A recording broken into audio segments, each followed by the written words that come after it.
Mwiko si unavuruga kitu kinaitwa ugali. Ukivuruga si ugali unajitengeneza. Yuda yumo kwa ajili ya kutuvuruga tukae sawa sawa.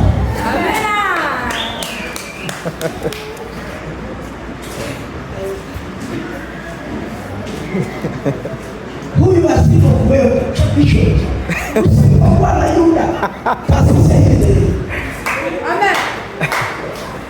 Yuda Bwana asifiwe.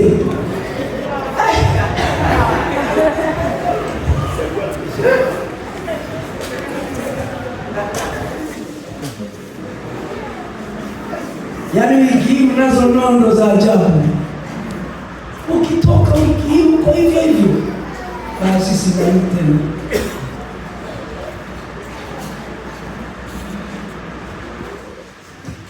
Wakaweka msingi ndani ya kanisa. Amen. Na wakashuka ile msingi. Kanisa likaendelea. Amen.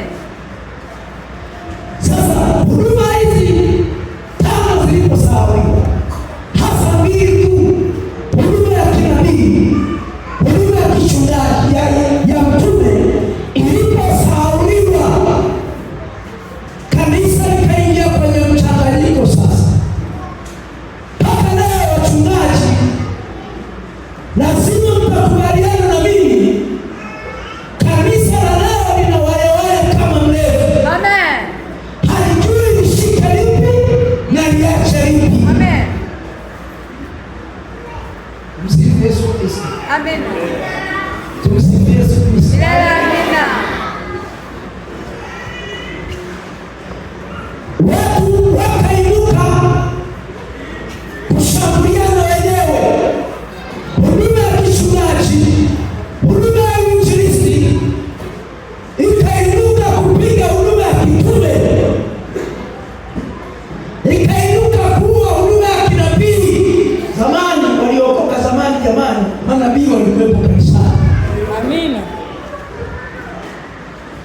Na tulikuwa tunaomba mpaka tunasikia Roho wa Bwana anasema. Amen. Tengeeni Barnaba na Sauli kwa ajili ya kazi iliyoanza. Amen. Siku hizi mnasikia hiyo kanisani. Mna miaka mingapi mlikusikia? Tengeeni Barnaba na Sauli kwa ajili ya kazi iliyoanza.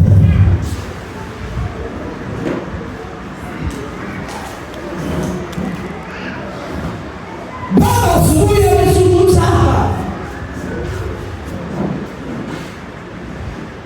Akasema anapopaka mtu mafuta, hampaki mafuta ya milele.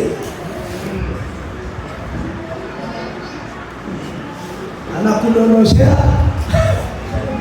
urudi tena. Maana mafuta yanaweza kufanya ukaihuka. Amen. Sasa ukiehuka na umeenda na wewe wako